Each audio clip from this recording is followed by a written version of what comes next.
নমস্কার বন্ধুরা, audio book by রমি চ্যানেলে আপনাদের সকলকে অনেক স্বাগত। আমি রমি। আমি আজ আপনাদেরকে পড়ে শোনাবো রাজকাহিনীর শেষ পর্ব, সংগ্রাম সিংহ। আসুন তবে শুরু করি আজকের পর্ব, রাজকাহিনীর সংগ্রাম সিংহ। রানা কুম্ভ অনেক লড়াই করেছিলেন, অনেক দেশও জয় করে বীরত্ব দেখিয়েছিলেন, কিন্তু ঝুনঝুনের লড়াই যেমন তেমন আর কোনো লড়াই হলো না। আর লড়াই ফতে হওয়ার পর নাচ তামাশা, গান বাজনা, আতশবাজি, আলো যেমন হতে হয়, 1 মাস ধরে চিতরের শহর রাতে দিন হয়ে গেল যেন। কিন্তু একটা কাণ্ড ঘটলো। লড়াই জিতে আসবার পরদিন থেকে কুম্ভ হাতের তরোয়াল 3 বার মাথার উপর ঘুরিয়ে ফার্সি না আরবিতে কি জানি একটা সাপের মন্তর না ব্যাঙের মন্তর আওড়ে তবেই নিজের সিংহাসনে বসতে লাগলেন। শুধু 1 আধ দিন নয়, এই কাণ্ড বরাবর চলল। রানা বুড়িয়ে গেলেন, তবুও তরোয়াল ঘোরানো আর মন্তর পড়া একটি দিনও কামাই গেল না। রানার কাণ্ড দেখে সভা শুদ্ধ অবাক হয়ে গেল সবাই। কি যে হচ্ছে কেউ কিছু বুঝতে পারলো না, কিন্তু কেন যে রানা এমন করেন সে কথা কেউ জানতেও চেষ্টা করতো না। একবার রানার বড় ছেলে সভার মাঝে রানাকে শুধিয়েছিলেন মাথার উপরে 3 বার তরোয়ালখানা ঘোরাবার কারণটা কি, আর ওই সাপের মন্ত্রগুলোই বা কেন। সেই দিন রানা কুম্ভ জবাব দিলেন, 12 ঘন্টার মধ্যে চিতর ছেড়ে চলে যাও। বাপ কি করেন না করেন সে খোঁজ ছেলের রাখবার কি জানবার দরকার নেই, বুঝেছ? তারপর 3 বার করে ঠিক নিয়মিত রানার তরোয়াল মাথার উপরে ফিরতে লাগলো, কিন্তু হুকুম আর ফিরল না। রানার বড় ছেলে রায়মল নির্বাসনে গেলেন, রইলেন কেবল ছোট ছেলে সুরজমল আর মেজ ছেলে।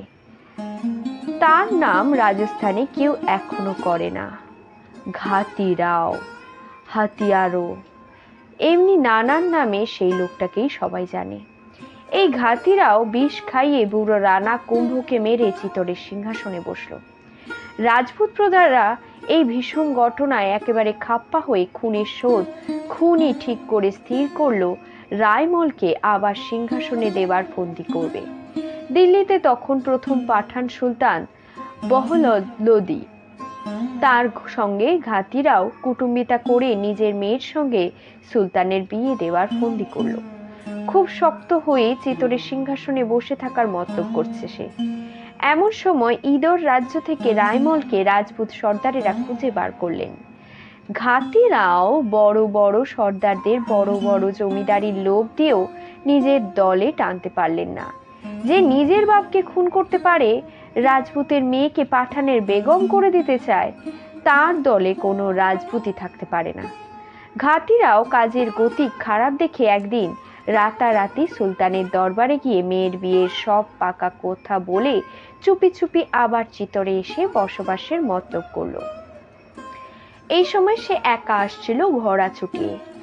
এমন সময় পথের মধ্যেই বজ্রাঘাতেই তার মৃত্যু হলো। এই অবসরে রায়মল চিতর দখল করে বসলেন।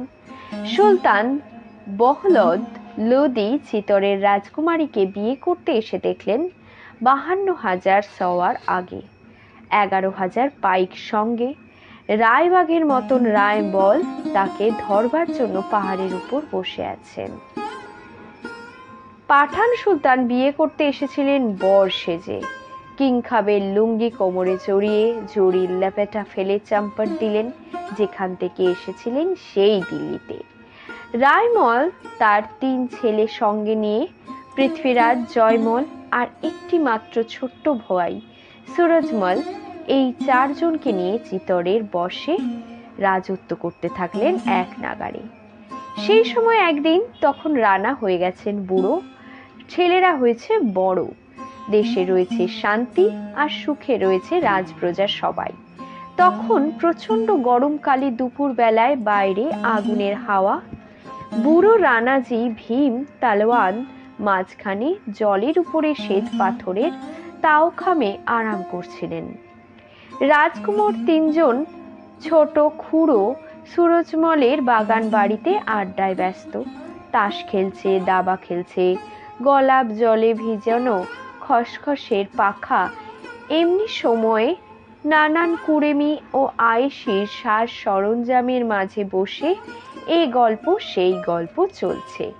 কিন্তু বাইরে চলছে ভীষণ গরম বাতাস, এমন গরম যে পাহাড়গুলো পর্যন্ত ফেটে গেছে।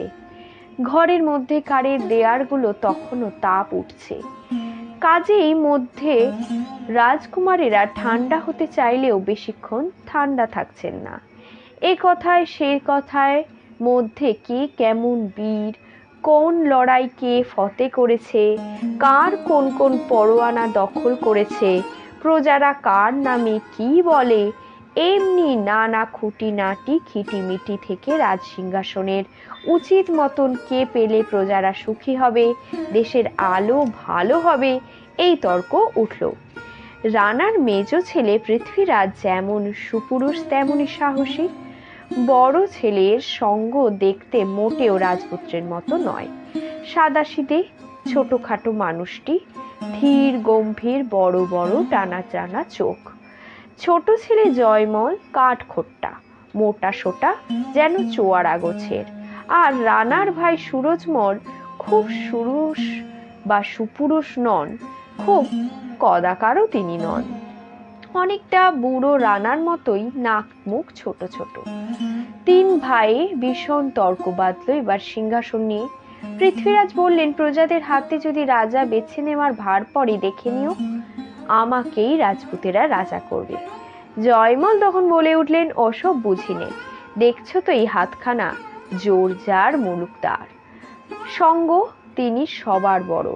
একটুখানি হেসে বললেন, ভবানী মাতা যাকে সিংহাসন দেবার দিয়ে বসেই আছেন। বিশ্বাস না হয় চলো চারুণী দেবীর মন্দিরে গুনিয়ে দেখি কার অদৃষ্টে সিংহাসন লেখা রয়েছে। সুরজমল তিনজনকে ধমক দিয়ে বললেন, আহ, এসব কি কথা হচ্ছে? দাদা শুনলে লক্ষ্যে থাকবে না, চুপ করো।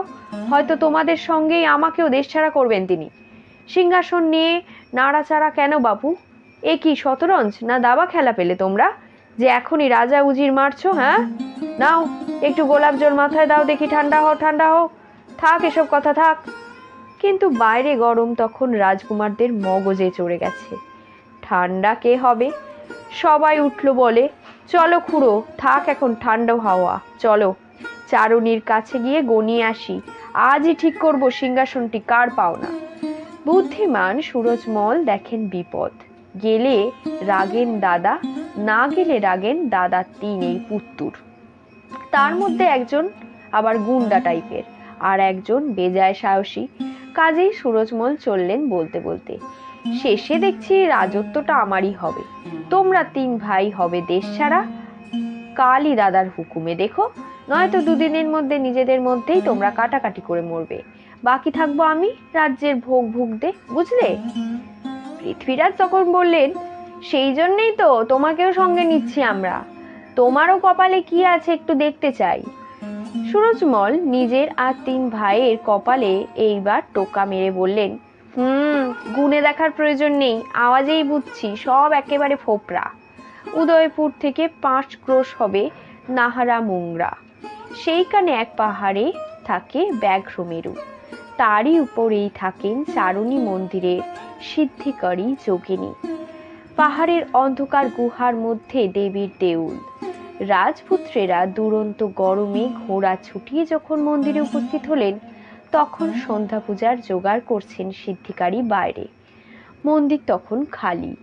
তারই অন্ধকারে কালো পাথরের চারুণী দেবীর ফটিকে 3টি চোখ মাত্র দেখা যাচ্ছে। তার সামনে মস্ত একটা পাথরের চাতালে সন্ধ্যাবেলার আলো পড়ছে, রক্ত যেন ঢেলে দিয়েছে। সিদ্ধিকরীকে মন্দিরে না দেখে সুরজমল বলে উঠলেন, কেমন বলেছিলাম তো, কপাল ফোঁপড়া, মন্দির খালি, এখন দেবীকে একটি করে প্রণাম করে ঘরের ছেলে ঘরে চলো দেখি। পৃথ্বীরাজ তখন ঘাড় নেড়ে বললেন, না, তা হবে না, এইখানেই বসতে হবে, আরতির পর হাত গুনিয়ে তবে তোমার ছুটি। একদিকে এক বাঘের ছাল পাতা ছিল, আর একদিকে সিদ্ধিকারীর খাটিয়া ছিল, তার উপরে ছেঁড়া কাঁথা। পৃথ্বীরাজ তাড়াতাড়ি গিয়ে খাটিয়াতে বসলেন। দেখা দেখি জয়মলও উঁচুতে খাটিয়াতে বসলো। বাঁশের খাটিয়া একবারে মচাত করে শব্দ করে চুপ করলো। সঙ্গ গিয়ে বসলেন বাঘঝালের উপর মাটিতে, আর সুরজমল বসলেন একটা হাঁটু বাঘঝালে রেখে একেবারে আগুনের মতন তপ্ত পাথরের মেঝেতে। ভর সন্ধ্যায় গুহার মধ্যে অন্ধকার বেশ একটু ঘনিয়ে এসেছে। সেই সময় প্রদীপ হাতে সিদ্ধি করি গুহাতে ঢুকেই দেখেন চার মূর্তি। সঙ্গ উঠে সিদ্ধি করিকে নমস্কার করে বসলেন। সুরজমল আর উঠতে পারলেন না। তিনি যে মাটিতে বসেছিলেন সেই মাটিতেই ষষ্ঠাঙ্গ হয়ে তিনি প্রণাম করলেন। পৃথ্বীরাজ খাটিয়া ছেড়ে দাঁড়িয়ে দাঁড়িয়ে ঘাটটা নোয়ালেন।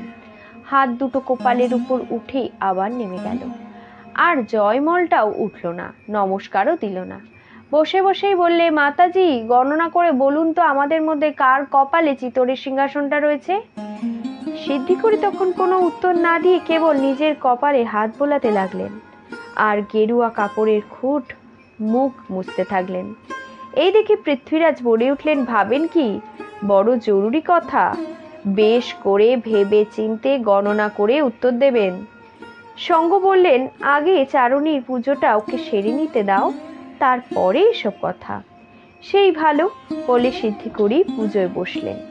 তারপর চারণীর সামনে একবার প্রদীপ নেড়ে ঘণ্টা বাজিয়ে গোটা কয়েক প্রসাদী গাঁদা ফুল চার পুত্রের মাথার পাগড়িতে গুজে দিয়ে বললেন, রাজকুমারীরা, একটা ইতিহাস বলি তোমাদের, শোনো। পূর্বকালে উজ্জয়িনী নগরে একদিন মহারাজা বিক্রমাদিত্য রাজসভা ছেড়ে অন্দরে গিয়ে জলযোগ করতে বসবেন, এমন সময় লক্ষ্মী সরস্বতী বিবাদ করতে করতে সেখানে উপস্থিত। মহারাজা তাড়াতাড়ি আসন ছেড়ে উঠে বসলেন। বললেন, দেবী, আপনাদের কি প্রয়োজনে আগমন, দাসকে বলুন। দুজনেই রাজাকে আশীর্বাদ করে বললেন, বৎস বিক্রমাদিত্য, তুমি তো রাজা, বিচার করো দেখি আমাদের দুজনের মধ্যে কে বড়। বিনা হস্তে সরস্বতী ঝংকার দিয়ে বললেন, আমি বড় না ও বড়? লক্ষ্মী বিনা পানির ঝংকারের উপর অলংকার দিয়ে বললেন, এই আমি না ওই ওটা, কে বড় বলো। রাজা দেখেন এ তো বড় গোলযোগ হলো। একে বড় করলে উনি চটেন, ওকে খাটো করলে তিনি চটেন। রাজা দুজনের মধ্যে দাঁড়িয়ে মাথা চুলকোচ্ছেন।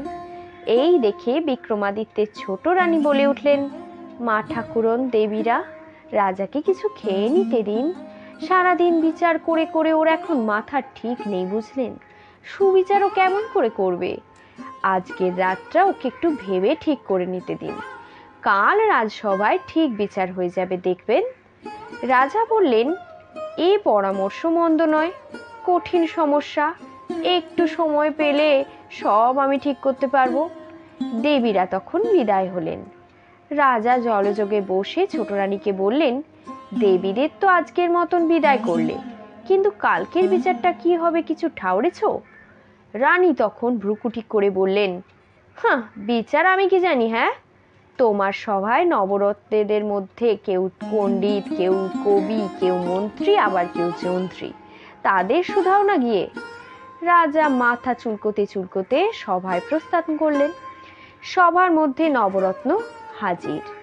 ধন্বন্তরী, খপনক, অমর সিংহ, শঙ্কু, বেতাল ভট্ট, ঘটকর্পর, কালিদাস, বরাহ মিহির ও বড়ুরুচি।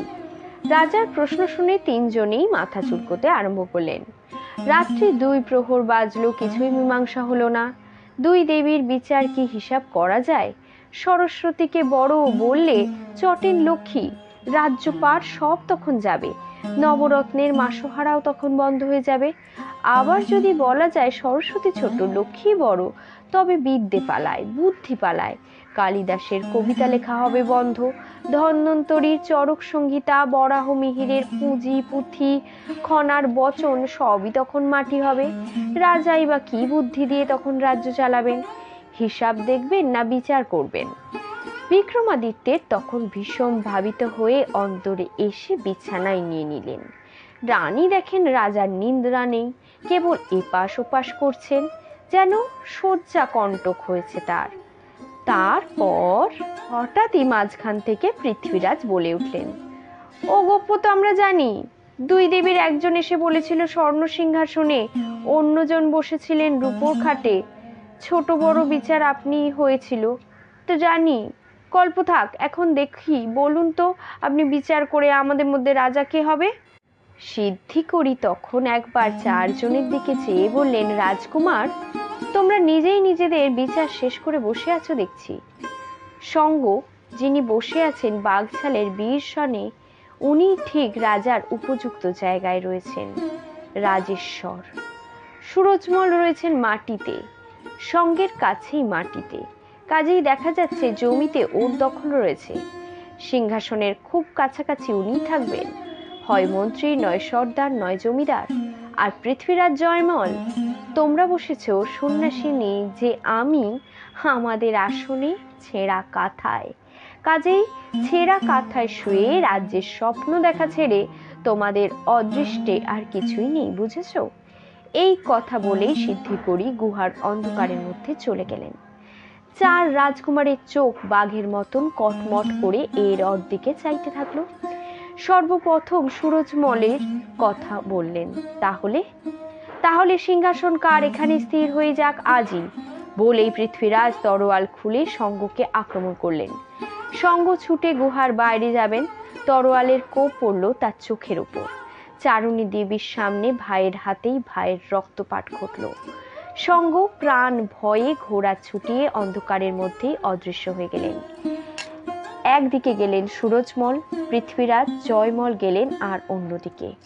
এর পেছনে উনি, তার পেছনে তিনি, এইভাবে অন্ধকার ঢেকে নিলে চারজনকেই। চারুণী দেবীর মন্দির থেকে প্রায় এক রাতের পথেই রাঠোর সর্দার বিদার কেল্লার বুরুজের ধরনে কাঁচা মাটির দেওয়াল ঘেরা খামার বাড়ি ছিল। ভোর হয়ে আসছে, কিন্তু মেঘে ঢাকা আকাশে তখনও আলোর টান একটিও পড়েনি। উঠানের মাঝে মস্ত তেঁতুল গাছের আগায় পোষা ময়ূরটা ডানায় মুখ গুজে চুপ করে আছে। গাছের তলায় হালের গরু দুটো মাটিতে পড়ে আরামে ঝিমোচ্ছে। কোথাও কোনো শব্দ নেই, কেবল সর্দারের ঘোড়া নিয়ে দরজার কাছে একটা ছোকরা রাজপুত দাঁড়িয়ে আছে। সেই ঘোড়া এক একবার ঘাড় নাড়ছে, আর তারই মুখের লাগাম পরানো লোহার আংটা আর কড়াগুলো এক একবার আওয়াজ দিচ্ছে, টিং টিং ঝিনঝিন। পিদা দূর গ্রামে পূজা দিতে যাবেন, তাই ভোর না হতেই প্রস্তুত হয়ে ঘর থেকে বার হবেন।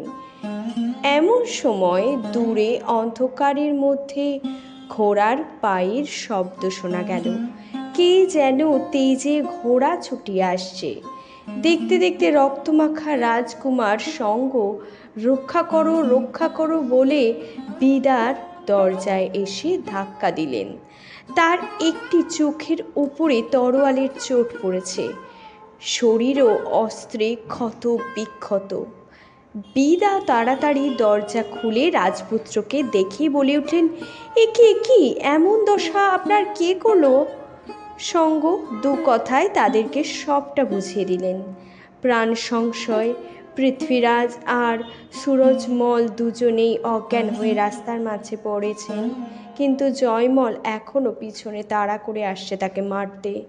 বিদার সঙ্গকেই তার নিজের ঘোড়া দিয়ে বললেন, রাজকুমার, ভিতরে গিয়ে আপনি বিশ্রাম করুন, পরে নতুন ঘোড়ায় অন্য গ্রামে রওনা হবেন খন। ওদিকে জয়মল আসছেন একটা ঝড়ের মতন মাঠের উপর দিয়ে। সঙ্গের ইচ্ছা তখনই তিনি পলায়ন করেন, কিন্তু রাজভক্ত বিদা কিছুতেই তাকে ছাড়তে চায় না, খাইয়ে দাইয়ে তবেই তাকে ছাড়বে। ওদিকে বিপত্তক্রমেই এগিয়ে আসছে। সঙ্গ ইতস্তত করছেন দেখে বিদা বললেন, কোনো ভয় নেই, আপনি ভিতরে যান, নিশ্চিন্ত হয়ে একটু বিশ্রাম করে যতক্ষণ আপনি খিড়কি দিয়ে বেরিয়ে যাচ্ছেন, ততক্ষণ জয়মালকে এই দরজার চৌকাঠ পার হতে হবে না, আমি তাকে ঠেকিয়ে রাখব। তাই হলো। সঙ্গে নতুন ঘোড়া সূর্যোদয়ের সঙ্গে সঙ্গে পূব মুখে অনেক দূরে ছোট্ট একটা কালো ফোঁটার মতন আস্তে আস্তে দূর মাঠের একেবারে শেষে বনের আড়ালে মিলিয়ে গেছে। সেই সময় 3 ঘন্টা ধস্তাধস্তির পর বিদাকে মেরে তবে জয়মল বাড়ির মধ্যে প্রবেশ করে দেখলেন সঙ্গ চলে গেছেন, কিন্তু তার অকর্মণ্য ক্ষত বিক্ষত ঘোড়াটা উঠানের মাঝে তেঁতুল তলায় দাঁড়িয়ে খানিক শুকনো ঘাস চিবোচ্ছে আরামে। জয়মল রাজভক্ত রাজপুত বীরের রক্তে রাঙা হাতখানা দিয়ে নিজের কপাল চাপড়ে হতাশ মনে প্রাণ শূন্য বিদার দিকে খানিকটা চেয়ে রইলেন। তারপর ঘাড় নিচু করে আস্তে আস্তে বেরিয়ে গেলেন। এদিকে সকাল হয়ে গেছে। কোনো অজানা গাঁয়ের কিষাণরা সকালে খেতে যেতে যেতে পথের ধারে দেখল রক্ত মাখা 2 রাজকুমার, সুরজমল আর পৃথ্বীরাজ। সবাই মিলে ধরাধরি করে রাজপুত্রদের ডুলিতে তুলে গায়ে নিয়ে রাখল। এদিকে মহারানারও লোকজন, তারাও বেরিয়েছে সন্ধানে, ঘোড়া পালকি সব নিয়ে রাজকুমারদের ফেরাতে। কিন্তু কেবল পৃথ্বীরাজ সুরজমল দুজনকেই তারা সন্ধান করে ফিরে পেল। আর দুজন যে কোথায় তার খবরই পাওয়া গেল না। পৃথ্বীরাজ রানীদের যত্নে আস্তে আস্তে সেরে উঠলেন। সুরজমলের চোট বেশি ছিল, অনেক তদবিরে তবে তিনি সুস্থ হলেন। মহারানা তার 4 রাজকুমারের ব্যাপার শুনে একদিন পৃথ্বীরাজকে ডেকে বললেন, এই যে ঘটনা ঘটেছে এর জন্যে তুমিই দায়ী, বুঝেছ? সঙ্গ একেবারে নির্দোষ। সে কোথায় আছে, কি আছে, কেমন আছে কিচ্ছু আমার জানা নেই। বেঁচে থাকে তো তোমারই ভয়ে সে হয়তো কোথাও লুকিয়ে আছে। মনে করো না তোমাকে আমি চিতরে বেশ আরামে বসিয়ে রাখবো, আর আমি চোখ বুঝলেই আস্তে আস্তে সিংহাসনে তুমি উঠে বসবে। একদমই এটা ভেবে বসো না, বুঝলে? আজই, এখনই তুমি ঘোড়া অস্ত্র যা তোমার ইচ্ছা হয় নিয়ে বিদায় হও।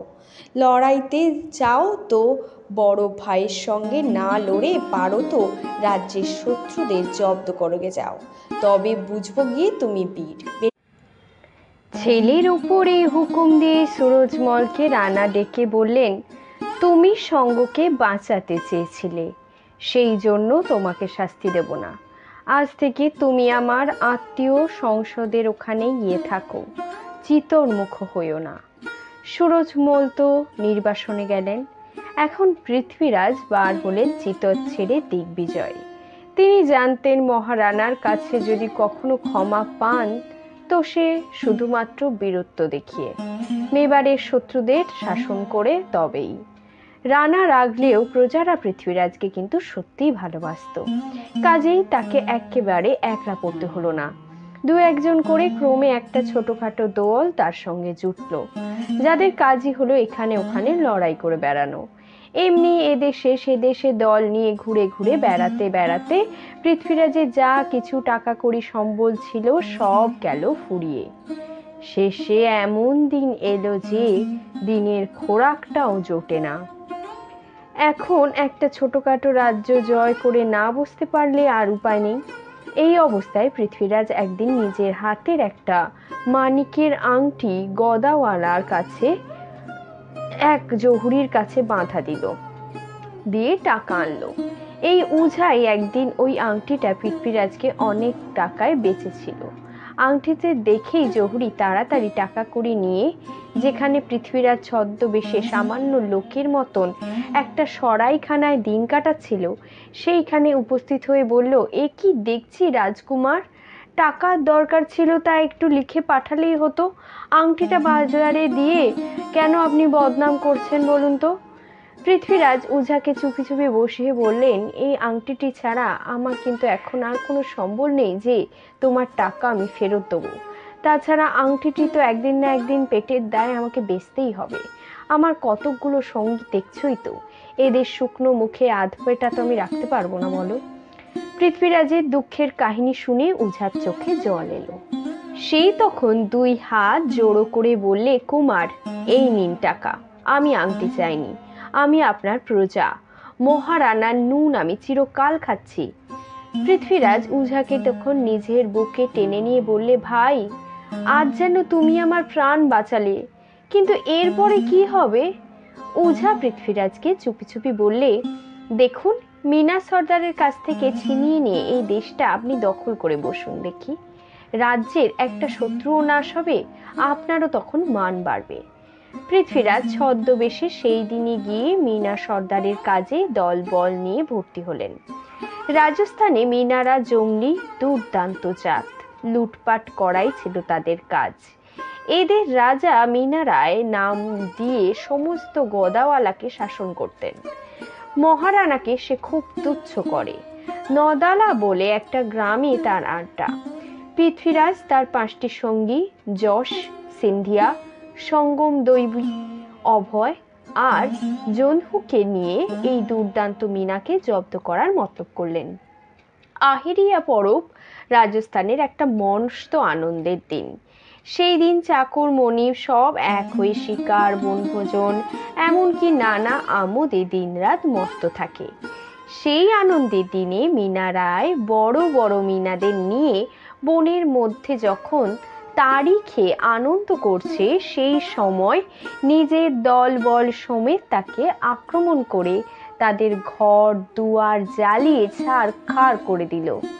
রাজা কাটা পড়ল। মিনারা যারা বাকি রইল বনে জঙ্গলে পালিয়ে প্রাণ রক্ষা করল।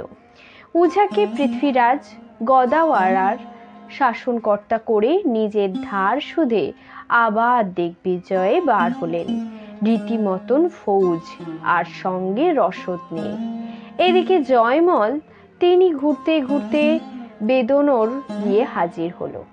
সেই সময় বেদনরে টোডার রাজা রায় সুরতান সিং পাঠানের উৎপাতে রাজ্য সম্পদ সব হারিয়ে নিজের একমাত্র কন্যা পরমা সুন্দরী তারাবাইকে নিয়ে মহারানার আশ্রয়ে বাস করছিলেন। তারাবাই যেমন সুন্দরী, তেমনি বুদ্ধিমতী, গুণবতী, তেজস্বিনী। কত রাজপুত্র তাকে বিয়ে করতে চায়, কিন্তু তার প্রতিজ্ঞা, পাঠানদের হাত থেকে যে বাপের সিংহাসন উদ্ধার করবে তাকেই তিনি বিয়ে করবেন। জয়মল বেদনরে এসে এই খবর শুনলেন। একদিন তারাবাইকে দেখলেনও, ঘোড়ায় চড়ে ধনুর্বাণ হাতে শিকারে চলেছেন, যেন দেবী দুর্গা। জয়মল টোডা রাজ্য উদ্ধার করে দেবেন বলে প্রতিজ্ঞাপত্র লিখে সুলতানের কাছে ঘটক পাঠালেন। সুলতান সিং জয়মলকে খুব খাতির করে নিজের বাড়িতে স্থান দিলেন। কিন্তু দিনের পর দিন যায়, মাসের পর মাস যায়, জয়মল পাঠানদের সঙ্গে লড়তে যাওয়ার নামও করেন না। উল্টে বরং হঠাৎ রাতারাতি সুলতানকেই মেরে তারাবাইকে বন্দি করে নিয়ে পালাবার মতলবে রইলেন। শেষে অন্ধকার রাত্রে একদিন জয়মল হাতিয়ার হাতে চুপি চুপি সুলতানের অন্দরমহলের দিকে অগ্রসর হলেন, ভূতের মতন কালি ঝুলি মেখে। বেশি দূর যেতেই হলো না, অন্দরের দরজাতেই সে ধরা পড়ে গেল। কিন্তু জয়মল ছিল দুর্দান্ত গুন্ডা, তাকে ধরে রাখা প্রহরীদের সাধ্য ছিল না। তিনি তরোয়াল খুলে তারাবাইকেই তার শয়ন ঘর থেকে একেবারে হাত ধরে টেনে বাইরে আনবার চেষ্টা করলেন। তারাবাই সামান্য মেয়ে তো ছিলেন না, এক ঝটকায় জয়মলকে 10 হাত দূরে ফেলে দিয়ে একেবারে বাঘিনীর মতন তার উপরে ঝাঁপিয়ে পড়ল। একটি ছুরির ঘায়ে সব আস্পর্দাত শেষ করে দিল। সুলতান সিং ছুটে এসে জয়মলের মাথাটা সঙ্গে করে কাঁধে নিয়ে ভুয়ো নামে মিথ্যাবাদীর শাস্তি দিলেন রীতিমতো। জয়মল মহারানার ছেলে, আর সুলতান রাজা হলেও এক মহারানার আশ্রিত।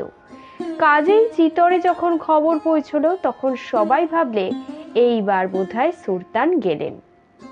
কিন্তু মহারানা সমস্ত ব্যাপার শুনে দূতেদের বললেন, জয়মল শুধু যে আশ্রিত রাজার অপমান করেছে তাই নয়, সে মিথ্যাবাদী, চোর, নির্বোধ, গোয়ার। তার কোনো বাপ তার নিজের কন্যার অপমান সইতে পারে? সুলতান তার উপযুক্ত শাস্তি দিয়েছে। এমন অপদার্থ ছেলে গেছে, ভালোই হয়েছে, আমার কোনো আক্ষেপ নেই। যাও যাও, সুলতানকে বলো গিয়ে আজ থেকে বেদনর রাজ্য তাকেই আমি দিলাম। পৃথ্বীরাজ যখন শুনলেন ছোট ভাইয়ের কাণ্ড, তখন রাগে লজ্জায় তার মুখ চোখ লাল হয়ে উঠল। তিনি সেই দিনই বেদনরের দিকে রওনা হলেন। রাজপুত্র পৃথ্বীরাজ, রাজকুমারী তারাবাই দুজনেই সমান সুন্দর, সমানে সমানে মিলল। ইনি দেখলেন ওকে, উনি দেখলেন একে, ভালোবাসলেন দুজন দুজনকে। কিন্তু প্রতিজ্ঞা রয়েছে, সেটা না পূর্ণ হলে বিয়ে হওয়ার তো উপায় নেই। পৃথ্বীরাজ নিজের তরোয়াল ছুঁয়ে শপথ করলেন টোডা রাজ্য তিনি উদ্ধার করবেনই। আর সেই দিনই তারাবাইকে সঙ্গে নিয়ে আজমিরের দিকে ছদ্মবেশে রওনা হলেন। সঙ্গে গেল পৃথ্বীরাজের সেই 5 সঙ্গী। অনেক পিছনে চললেন সর্তান অসংখ্য রাজপুত সেপাই নিয়ে। তখন আশ্বিন মাস, মহরমের দিন। টোডা শহরে মোগল বাজারের প্রকাণ্ড চক, নিশান আর ঘোড়া আর নানা বর্ণের কাগজের তাজিয়া, দুলদুল, পাঞ্জা, লাঠিসরকি, ঢাল তরোয়াল আর লোকে গিজগিজ করছে। স্বয়ং সুলতান জুম্মা মসজিদের উপরে উঠে তামাশা দেখছেন। এমন সময় মস্ত একটা তাজিয়ার সঙ্গে হাসান হোসেন করতে করতে একদল লোক ঠিক সুলতান যেখানে রয়েছে সেখানে গিয়ে থামলো। সুলতান ঝাড়কা থেকে মুখ ঝুঁকিয়ে দেখলেন দুজন ফকির সেই তাজিয়ার সঙ্গে। আর বেশি কিছু সুলতানকে দেখতে হলো না। ভিড়ের মধ্যে থেকে একটা তীর এসে সুলতানের বুকের মাঝ দিয়ে প্রাণটি শুষে নিয়ে স করে বেরিয়ে গেল আকাশের দিকে। টোডার সুলতান উল্টে পড়লেন। সঙ্গে সঙ্গে রাজপুত ফৌজ এসে শহরে হানা দিল। রাজপুত যারা, তারা গিয়ে পৃথ্বীরাজ আর তারাবাইকে ঘিরে লড়তে লাগলো মুসলমানদের সঙ্গে। সেই অবসরে সুলতানের যত আমির ওমরাও লুঙ্গি ছেড়ে দাড়ি ফেলে বিবি আর মুরগির খাঁচা লুকিয়ে নিয়ে রাতারাতি শহর ছেড়ে আজমিরের দিকে চম্পট দিল। সকালবেলা পৃথ্বীরাজ টোডা দখল করে নিল। পৃথ্বীরাজ আর তারাবাইয়ের এই বীরত্বের কথা মহারানার কাছে পৌঁছলো। এইবার বাপের প্রাণ গলল। জয়বল নেই, সঙ্গ কোথায় কেউ জানে না। একমাত্র রয়েছেন পৃথ্বীরাজ, ছেলের মতন ছেলে। মহারানা পৃথ্বীরাজের সঙ্গে তারাবাইয়ের বিয়ে দিয়ে কমল মীর কেল্লায় দুজনকে থাকবার হুকুম দিলেন। মেবারের একেবারে শেষ সীমানায় এই কমল মীর। এই সেই কেল্লা যেখানে লক্ষ্মী রানী এতটুকু হাম্বিরকে নিয়ে বাস করতেন। কতদিন কেটে গেছে, কেল্লা শূন্যই পড়েছিল। আর আজ আবার কত পুরুষ পরে পৃথ্বীরাজ তারাবাই বর বউ হাসি বাঁশি গান নিয়ে সেই পুরনো কেল্লার শূন্য ঘরগুলি পূর্ণ করে দেখা দিল। এই বাপেতে ছেলেতেই বর বধূতে মিলন আর আনন্দের দিনে এক সময় চিতরের পৃথ্বীরাজ মহারানার সভায় বসে আছেন। সভা ভঙ্গ প্রায়, মহারানা উঠি উঠি করছেন। এমন সময় মালুয়া থেকে দূত এসে খবর পাঠালো এক্ষুনি মহারানার সঙ্গে দেখা করতে চাই। এক সময় ছিল যখন চিতরের মহারানার সঙ্গে দেখা করতে হলে দিল্লির বাদশাহ দূতকেও অন্তত 15 দিন মহারানার সুবিধার জন্য অপেক্ষা করতে হতো। কিন্তু আজ মালোয়ারের দূত এসেই বুক ফুলিয়ে কোনো হুকুমের অপেক্ষা না রেখে সোজা মহারানার দরবারে ঢুকলো। শুধু তাই নয়, লোকটা একেবারে মহারানার গা ঘেঁষে বসে যেন সামনে সামনে কথাবার্তা শুরু করে দিল। দূতের এই আসপর্দা দেখে পৃথ্বীরাজ একেবারে অবাক হয়ে গেলেন। খুব খানিক বাজে বকে দূত বিদায় হওয়ার পর পৃথ্বীরাজ ওই মালোয়ারের দূতকে এত ভয় আর খাতির করবার কারণটা মহারানাকে শুধলো। বুড়ো রানা পৃথ্বীরাজের পিঠে হাত বুলিয়ে জবাব দিলেন, বুঝলে না, আমি বুড়ো হয়েছি, তাই দন্তহীন সিংহের মতন গাধাও আমাকে লাথি মারতে চাইছে। তোমরা নিজেদের মধ্যে ভাই ভাই লড়াইতে ব্যস্ত রয়েছো, তাই আমাকে সব দিক ঠান্ডা রেখে খুশি করে চলতে হচ্ছে সবাইকে। আজ কত বছর ধরে বলো তো? পৃথ্বীরাজ বাপের কথায় কোনো জবাব দিলেন না, কিন্তু বাপের কত যে দুঃখ তা বুঝতে আজ আর তার দেরি হলো না। তিনি লজ্জায় ঘাড় হেঁট করে সভা থেকে বেরিয়ে একেবারে নিজের দলবল নিয়ে সোজা মালওয়া রাজ্যে গিয়ে হাঁক দিলেন, যুদ্ধং দেহি। দুই দলে লড়াই বাঁধল। মাঠের মাঝে দুই দলের তাঁবু পড়েছে। যুদ্ধের আগের রাতে মালওয়ার রাজ নিজের শিবিরে মখমলের গদিতে তাকিয়া ঠেস দিয়ে গ্যাঁট হয়ে বসে মহা ধুমধামে নাচ দেখছেন। এমন সময় ঝড়ের মতন পৃথ্বীরাজ এসে রাজাকে একেবারে ধরাধরি করে তুলে নিয়ে নিজেদের কোর্টে এনে বন্ধ করলেন। মজলিস ভেঙে গেল। ঝড় লণ্ঠনগুলোর সঙ্গে চুরমার হলো সব। নাচুনি গাইনি সবাই হাঁ করে চেয়ে রইল পৃথ্বীরাজের এই অদ্ভুত সাহস দেখে। রাজার সেনাপতি তাড়াতাড়ি সৈন্য সাজাচ্ছেন। এমন সময় পৃথ্বীরাজ মালওয়ার রাজেরই লিখন সেনাপতির কাছে গিয়ে বিদায় পাঠালেন। আমি চিতর চললাম বন্দী হয়ে, কিন্তু খবরদার আমাকে ছাড়াবার চেষ্টাও করো না, তাহলেই কিন্তু আমার প্রাণ যাবে। এখনই এসে তুমি আমার সঙ্গে দেখা করো, যুদ্ধ বন্ধ করে দাও। রাজা রাজরার কথা। সেনাপতি সমস্ত সৈন্য ফিরিয়ে শুকনো মুখে একা চলে এলেন। পৃথ্বীরাজ তখন তাকে আশ্বাস দিয়ে বললেন, রাজার প্রাণের জন্য কোনো ভয় নেই, আমি ওকে চিতরে নিয়ে যাচ্ছি, খুব যত্নেই রাখবো তাকে, আর সুস্থ শরীরেই ফিরিয়ে দেবো।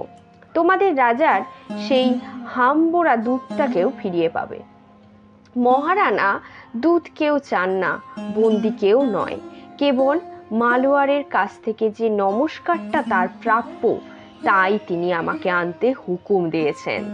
তাই তোমাদের রাজার একবার সশরীরে চিতরে যাওয়া ভীষণ দরকার।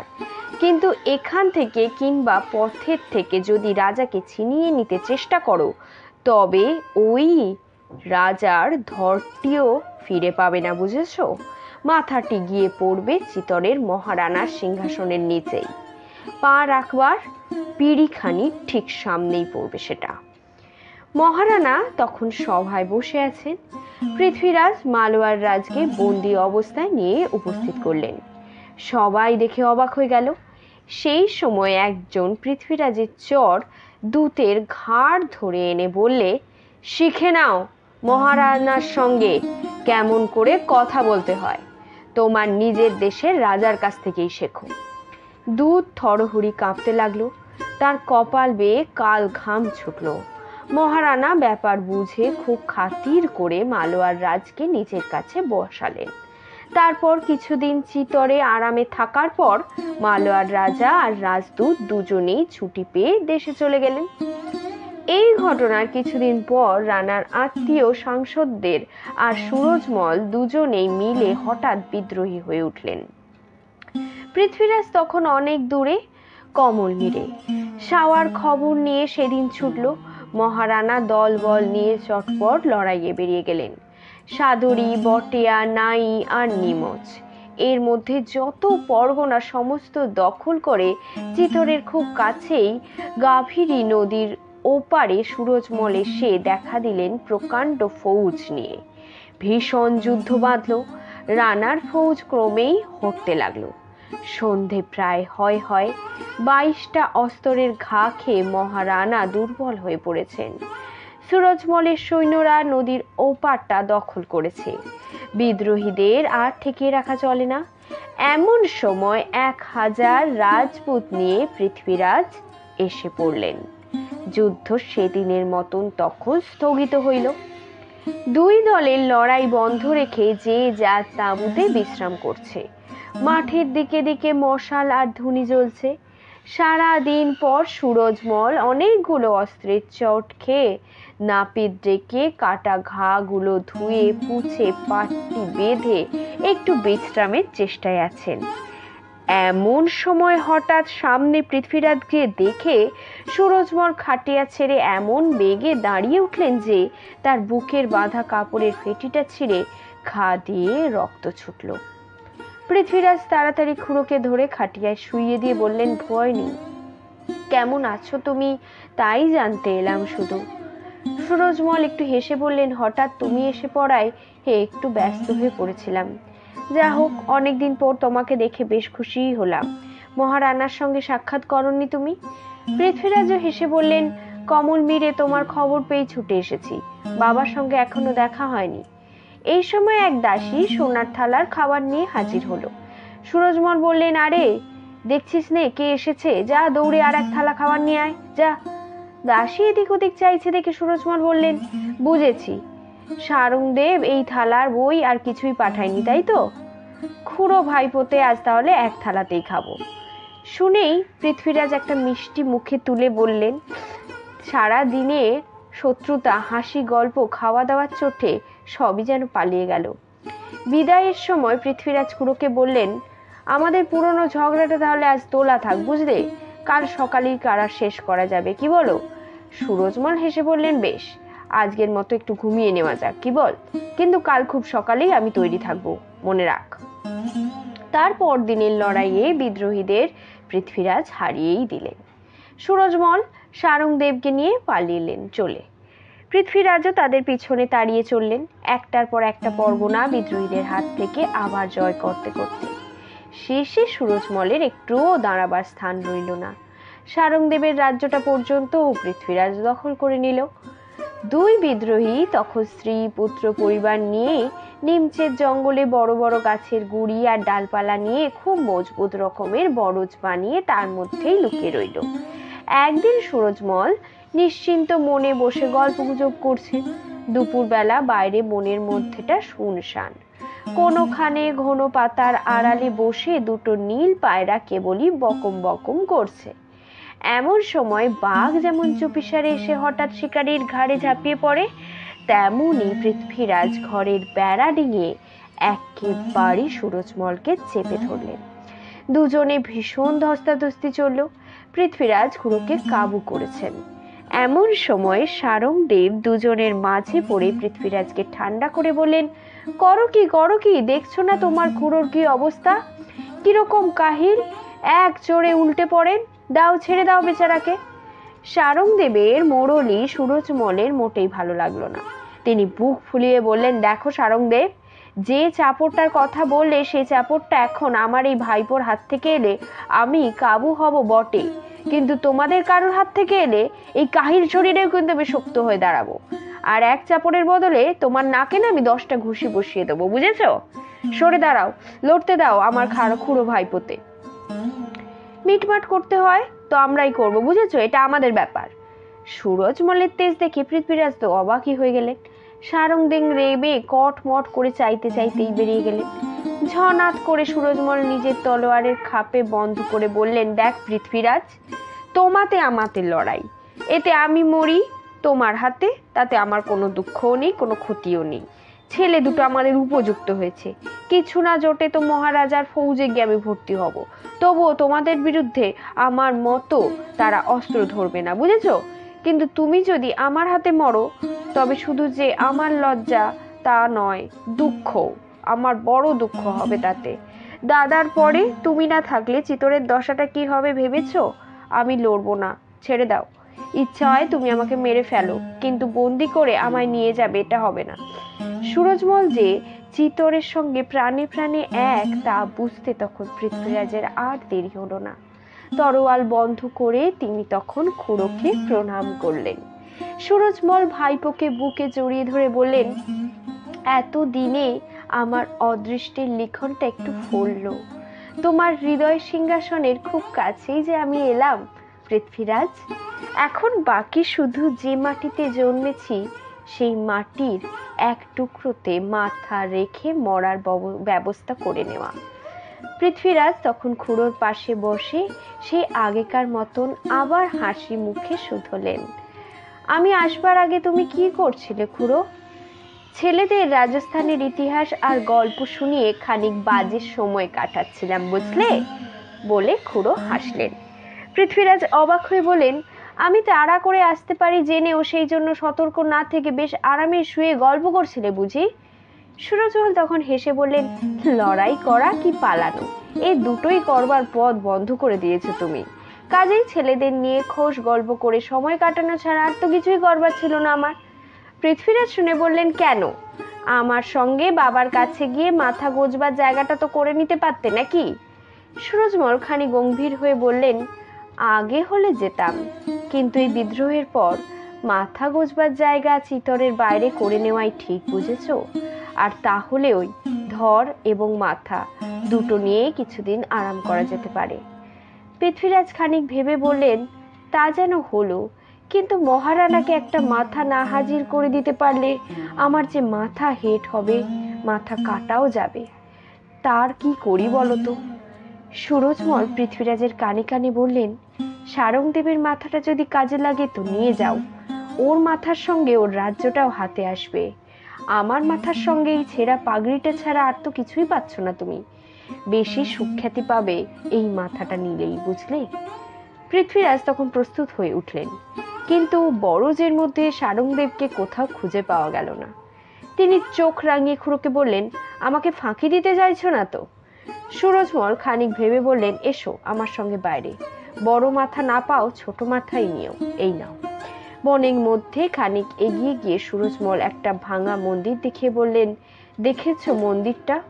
ওখানে একসময় নরবলি হতো, পুরো দিন হলে বন্ধ হয়ে গেছে। দেবী ও মানুষের কাঁচা মাথায় অনেক কাল পুজো পাননি। ওইখানে সারংদেব আমাকে পুজো করতে যেতে আজ ডেকে গেছে, কিন্তু আমার হয়ে ওখানে যেতে তোমার সাহস হবে কি? খুব হবে, বলেই পৃথ্বীরাজ সুরজমলকে নিজের পাকড়ি দিয়ে কষে একটা গাছের সঙ্গে বেঁধে মন্দিরে ঢুকলেন। বেশি দেরি হলো না। সারংদেবের কাঁচা মাথাটা কেটে নিয়ে খুড়োর বাঁধন খুলে দিয়ে পৃথ্বীরাজ যুদ্ধ বন্ধ করে চিতরে চলে গেলেন। যেসব পরগনা জয় করতে করতে সুরজমল ফৌজের পায়ের তলায় প্রজার সুখ শান্তি চূর্ণ করে ধুলোর মতন উড়িয়ে দিয়েছিল, সেই দিন সেই নাই বাটেয়া নিমচায়ের রাস্তা ধরেই হেরে ফিরতে হলো তাকে ঘাড় হেট করে। তিনটে বড় বড় রাজত্ব তার হাত ছাড়া হয়ে গেল, রইল কেবল একটুখানি সাদ্রি পরগনা। কিন্তু সেইটুকু বেশি দিন থাকবে কিনা সুরজমল ভাবছেন।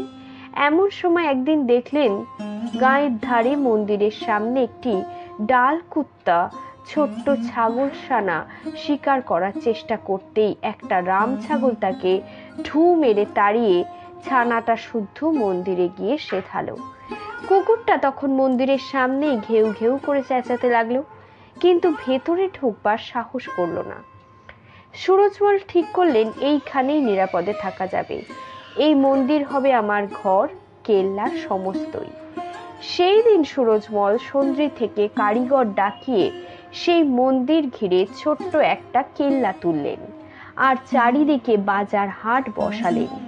সব শেষে দেওলা গ্রাম মায় সমস্ত সান্দ্রি পরগনা আর কন্থল পাহাড়ের উপর তার কেল্লাটি পর্যন্ত দেবতার নামে উৎসর্গ করে সমস্তটার নাম রাখলেন দেউলগড়।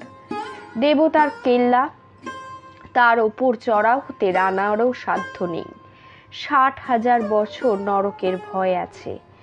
সব রাজার রাজ্যের সীমানার বাইরে এই দেউলগড়ে সুরজমল নির্ভয়ে রইলেন, নিশ্চিন্ত হয়ে মরবার সময় পেলেন।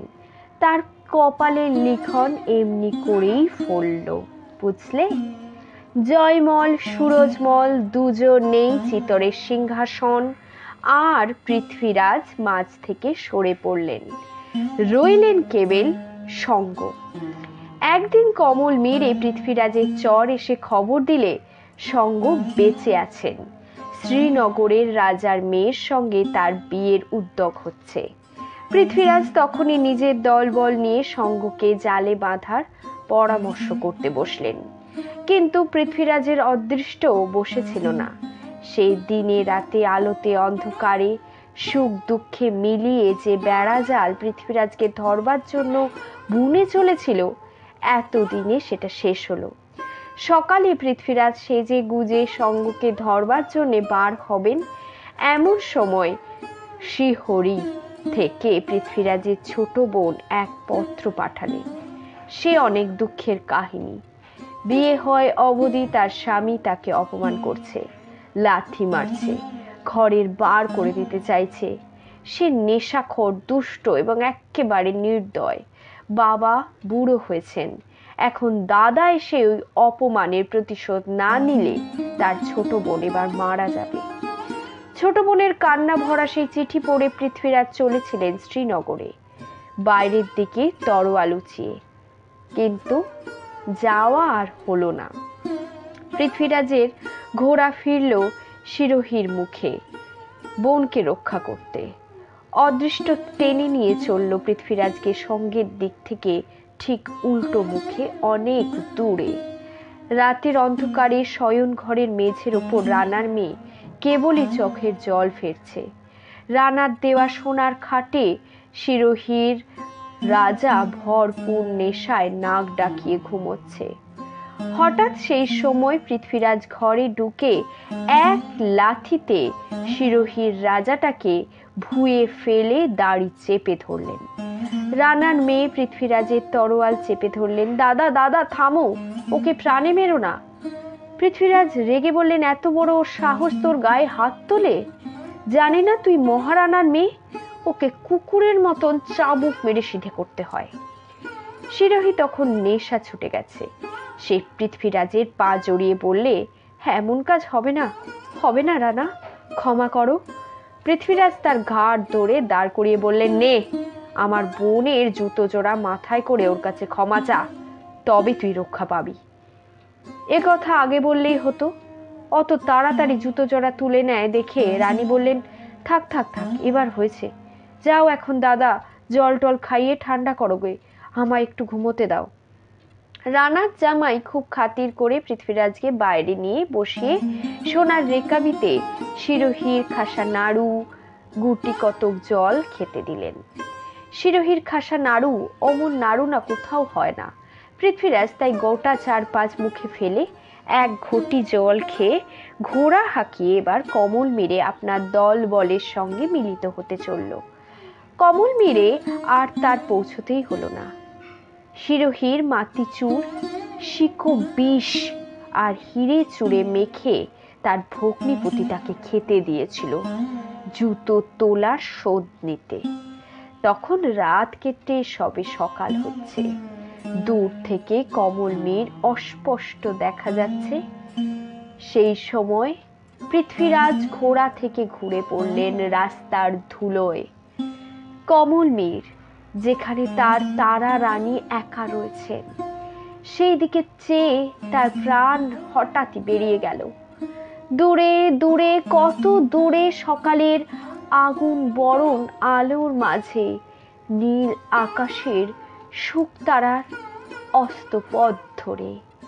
আর ঠিক সেই সময় সঙ্গের অদৃষ্ট শ্রীনগরের নহবত খানায় বসে আশা রাগিনীর সুর বাজিয়ে দিলে, ভোর ভই पनघट पे मोहे नटखट शाम सताए। শেষ হলো আজকের পর্ব। সংগ্রাম সিংহ রাজকাহিনীর শেষ পর্ব আজ শেষ হয়ে গেল। আমার গল্পপাঠ কেমন লাগছে অবশ্যই কমেন্টের মাধ্যমে আমাকে জানাবেন।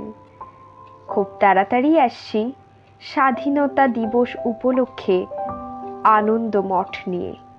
আজ তবে চলি, টাটা।